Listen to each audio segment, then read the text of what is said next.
parceiro aqui do UOL. Se você quiser ver essa notícia, acesse lá. Existe esse teste rolando entre Pablo Marçal, Jojo Todinho e Ilcha no SBT. Estamos de volta, vamos falar sobre a nova rodada da pesquisa Genial Quest, divulgada, que mostra que o trabalho do presidente Lula é aprovado por 52% e reprovado por 47% dos entrevistados. O resultado ficou estável em relação à pesquisa anterior, com a aprovação que era de 51%, oscilou um ponto para cima, e a reprovação, que era de 45%, oscilou 2 pontos, né? A aprovação de Lula é maior entre os eleitores do Nordeste, com 67%, entre eleitores de baixa renda, com 63%, e entre eleitores pretos, com 59%. A aprovação é menor entre quem tem renda domiciliar acima de 5 salários mínimos, com 39% entre os evangélicos, 42% e entre os eleitores do Sudeste, com 44%. A avaliação do governo Lula também aparece estável, com 33% de avaliação positiva, 34% de regular e 31% negativa, somando as avaliações ruim e péssima, né? Como comparação, no primeiro mandato, Lula encerrou o segundo ano do governo com 41% de avaliação positiva. No segundo mandato, considerando o mesmo período, Lula obteve 73% de avaliações positivas, a mais alta até agora. A maioria dos entrevistados acredita que o terceiro mandato do governo está sendo pior do que as gestões anteriores, as duas últimas. 41% avaliam que o governo Lula é pior que os dois anteriores dele, 35% disseram ser melhor que os anteriores, para 19% é igual. Reinaldo, as circunstâncias são outras completamente, né? Passou pandemia, passou Bolsonaro, é um outro momento, é uma outra conjuntura. E nessa conjuntura nem dá para comparar com os mandatos anteriores. Mas comparando com a última pesquisa, está estável, né? Mudou pouco. Completamente estável e, portanto, a pesquisa é positiva para o Lula desse ponto de vista, porque ele nunca apanhou tanto, né? Nunca apanhou tanto, nunca, nunca, nunca. Nenhum governo, aliás, acho. Nem quando o Bolsonaro dizia aquelas barbaridades sobre vacina, né? Em razão da questão econômica, né? É, uma economia que para a população vai muito bem, né? Tem aí esse estresse com o mercado, né? O Banco Central hoje deve dar uma porrada de 1 ponto na taxa de juros. Estou duvidando que vai ser de 0,75, vai ser de 1 ponto, que é para mostrar que os canibais estão com sede, como disse uma personagem da Revolução Francesa, né? Então, acho que é uma boa avaliação. Veja só, quem diz que o Lula é ótimo e bom, vota no Lula. Então, se ele mantiver esse número, e pode ser que melhore, se ele mantiver essa avaliação, ele tem 34% de saída. 34, né? Ótimo e bom, é isso? Ele tem 34% de cara. É difícil ter um outro candidato com 34% de cara. Talvez Bolsonaro estivesse perto disso, mas Bolsonaro não estará lá. Não vai estar. Tem que construir um outro nome. Um outro bolsonarinho conseguiria? Não é assim, a transferência não acontece assim, né? Com essa facilidade. Dos que consideram o governo regular, parcela considerável vota no Lula, né? Essa aprovação de 52%, ela tem de ser interpretada direito, né? Não tem acontecido, porque as pessoas não conversam com a turma que faz pesquisa, né? Com os especialistas, né? Lembre-se que o Lula se elegeu com 50,9%, né, dos votos válidos.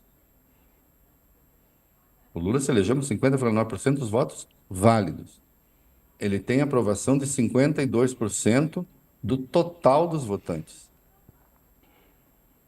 Então, ele tem uma aprovação hoje superior àquela que ele deu a eleição no segundo turno. Então, quando se diz que o Lula é um fortíssimo candidato, tem gente que acha assim, isso aí é gente que está querendo, né? O Reinaldo Azevedo, agora que ele virou petista, né? Que os idiotas acham, né? Então ele fica falando essas coisas. Não, ele é um forte candidato à reeleição. Ninguém tem esse desempenho, ninguém tem esse número, né? E ele está no governo, o que sempre é uma coisa importante, né? Então, a avaliação dele, no fim das contas, é uma boa avaliação nestes tempos. A comparação do Lula com os dois primeiros mandatos, eu francamente acho isso uma bobagem, eu não sei o que isso mede. Nunca ninguém mais terá 70 e não sei quantos de ótimo e bom como Lula teve, que viveu circunstâncias especialíssimas também, né? É, não se tem mais o regime que está em curso hoje no Brasil, que eu chamo de sequestrismo, não é presidencialismo, não é parlamentarismo, é sempre presidencialismo, é um governo, é um executivo sequestrado pelo legislativo e pela banda do legislativo que se organiza, que se comporta como organização criminosa. O Lula não tinha.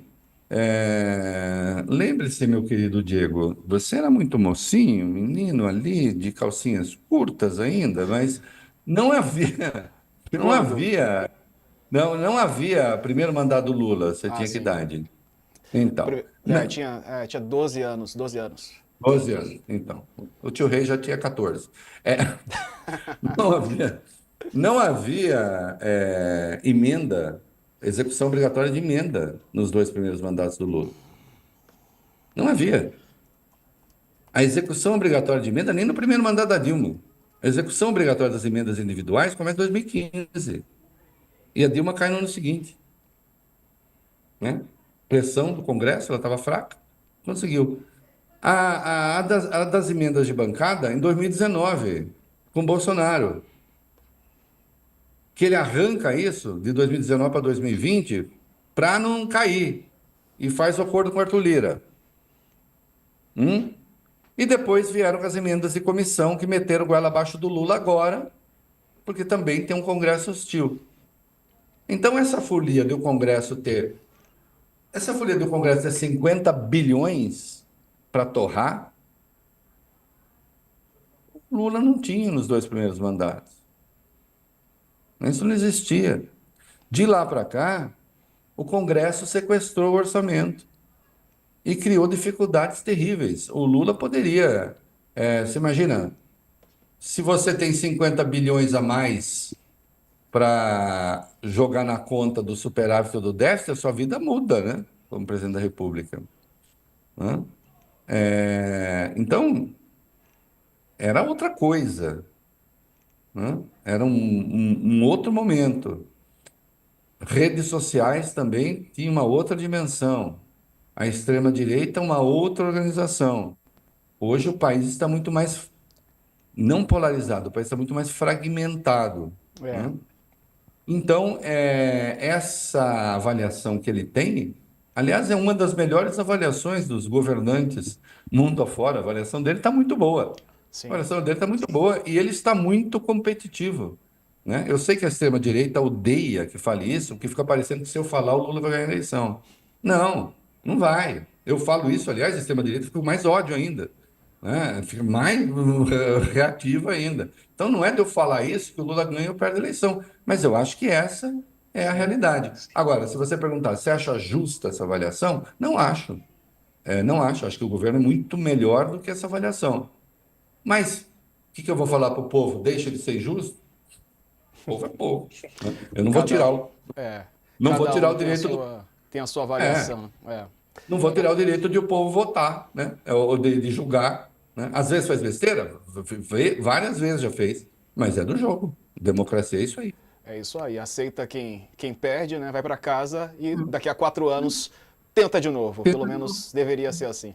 Ô, Reinaldo, a gente precisa fazer um intervalinho. A gente já volta para trazer as últimas análises sobre a chantagem lá das emendas em relação a votações em Brasília. Fica aí, a gente já volta.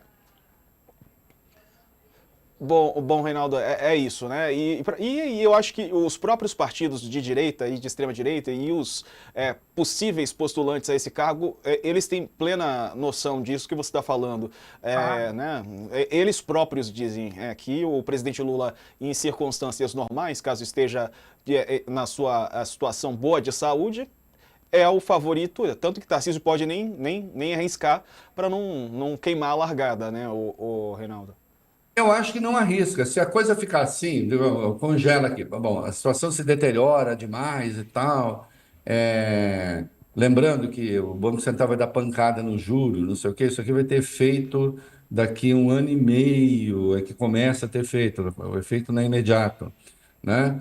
É, então, preciso que a situação se deteriore demais para que o Lula deixe de ser competitivo. Ou insista-se que haja um problema de saúde que tomara não aconteça, né? E aí o Tarcísio ele vai para aquilo que parece ser mais certo, acho eu. Também a tese do Kassab, né?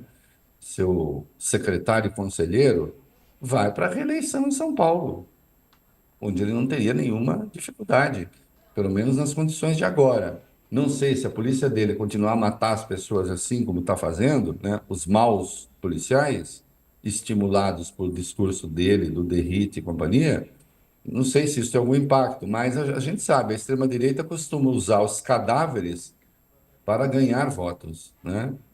E isso em certas áreas do país funciona. E é um discurso que cola, e não só com eleitores, digamos assim, de extrema direita, né? As pessoas acabam Não. caindo num discurso que é muito raso, muito fácil, né? Porque é um discurso que cola demais, mas vamos ver se isso de fato vai acontecer. Ainda temos um tempo até 2026. Bom, Isso. voltamos aqui, Reinaldo, com